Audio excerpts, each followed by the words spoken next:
চতুর্থ শ্রেণীর বিজ্ঞান বই নিয়ে ধারাবাহিকভাবে তোমাদের সাথে আলোচনা করছিলাম। তার ধারাবাহিকতায় গত পর্বে 10 পৃষ্ঠা পর্যন্ত আলোচনা করেছি। এখন তোমাদের সাথে 11 পৃষ্ঠা থেকে আলোচনা করব। অনুশীলন সমাধানটা আমরা ধারাবাহিকভাবে করব। প্রথমে 1 নম্বরে বলেছে শূন্যস্থান পূরণ করি। আমরা এখানের মধ্যে যে শূন্যস্থান আছে এগুলো পূরণ করব। জীব মাত্রই ড্যাশ গ্রহণ করে।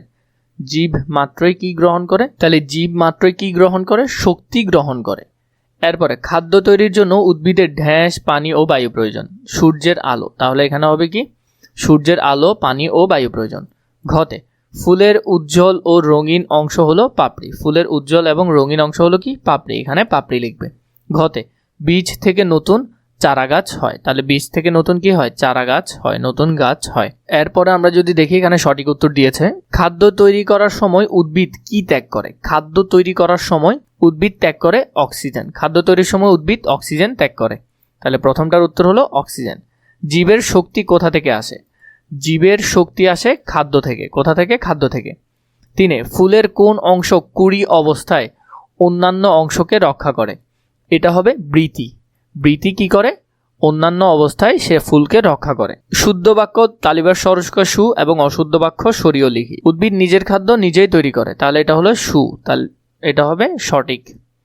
গাছের পাতায় পরাগরেণু উৎপন্ন হয়। এটা কিন্তু শুদ্ধ না। গাছের পাতায় সেটা হয় না। শ্বাস গ্রহণের সময় উদ্ভিদ অক্সিজেন গ্রহণ করে না। কি গ্রহণ করে? কার্বন ডাই অক্সাইড গ্রহণ করে। তাহলে এটাও অশুদ্ধ। এরপরে 4 নম্বরে বলেছে সংক্ষিপ্ত প্রশ্নের উত্তর। উদ্ভিদের কোন অংশে বীজ থাকে? উদ্ভিদের ফলের ভিতরে অংশে কি থাকে? বীজ থাকে। এরপরে 2 নম্বরে বললো বীজ থেকে চারাগাছ জন্মাতে কি কি প্রয়োজন?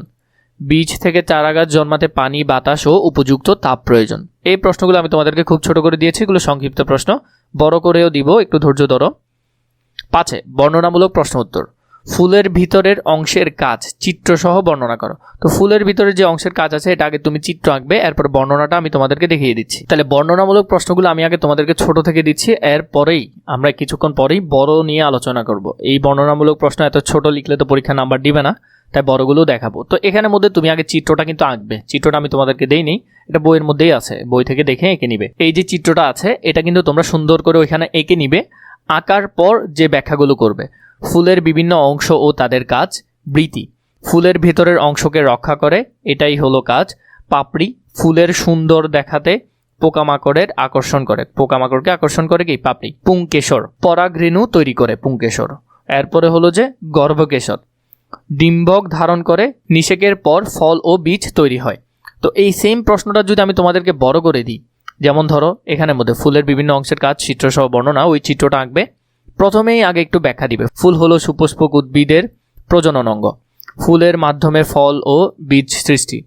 একটি সম্পূর্ণ ফুলে কয়েকটি গুরুত্বপূর্ণ অংশ থাকে। প্রতিটি অংশের আলাদা আলাদা কাজ রয়েছে। নিচে ফুলের বিভিন্ন অংশ ও তাদের কাজ বিস্তারিতভাবে আলোচনা করা হলো। প্রথমে বৃতি। বৃতি সাধারণত সবুজ রঙের পাতার মতো অংশ। এটি ফুলের সবচেয়ে বাইরের অংশ।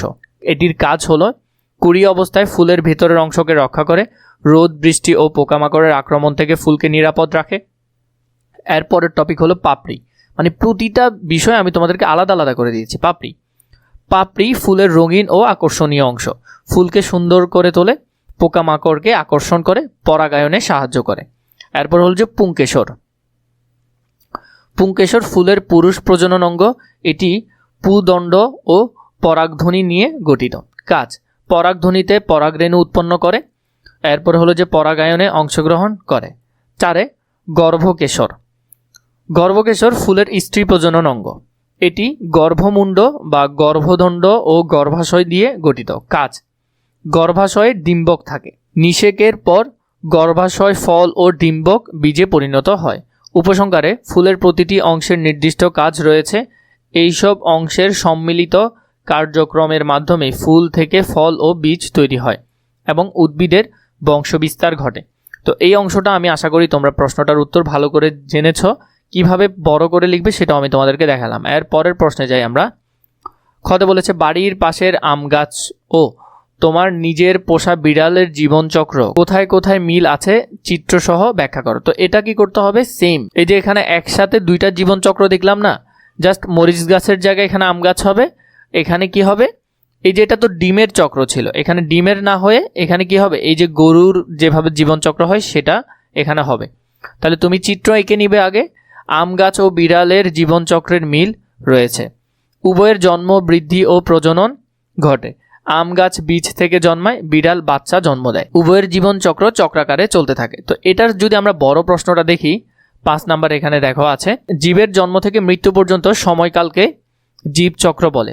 আম গাছ ও বিড়াল উভয়ের জীবনচক্রের কিছু মিল রয়েছে, আবার কিছু পার্থক্যও আছে। আম গাছের জীবনচক্র কেমন? বীজ থেকে অঙ্কুর উদ্গমন হয়, অঙ্কুরিত বীজ থেকে চারাগাছ জন্মায়, চারাগাছ বড় হয়ে পরিণত গাছে রূপ নেয়, পরিণত গাছে ফুল ফোটে, ফুল থেকে ফল হয়, ফলের ভিতর নতুন বীজ তৈরি হয়। এটা হলো আম গাছের। বিড়ালের জীবনচক্রের ক্ষেত্রে বিড়াল বাচ্চা জন্ম দেয়, বাচ্চা ধীরে ধীরে বড় হয়, বড় হয়ে পরিণত বিড়ালে পরিণত হয়, পরিণত বিড়াল আবার বাচ্চা জন্ম দেয়। তো আম গাছ ও বিড়ালের জীবনচক্রে কী মিল আছে? উভয়ের জন্ম হয়, উভয়ের বৃদ্ধি ঘটে, উভয় প্রজনন হয়, জীবনচক্রে চক্রাকারে চলতে থাকে, উভয় নতুন জীব সৃষ্টি এবং বংশবিস্তার করে। তো এইভাবে করে তোমরা দোনোটা প্রশ্ন, বড় চাইলে বড়টাও এখান থেকে কালেক্ট করতে পারো, ছোটটা চাইলে ছোটটাও করতে পারো।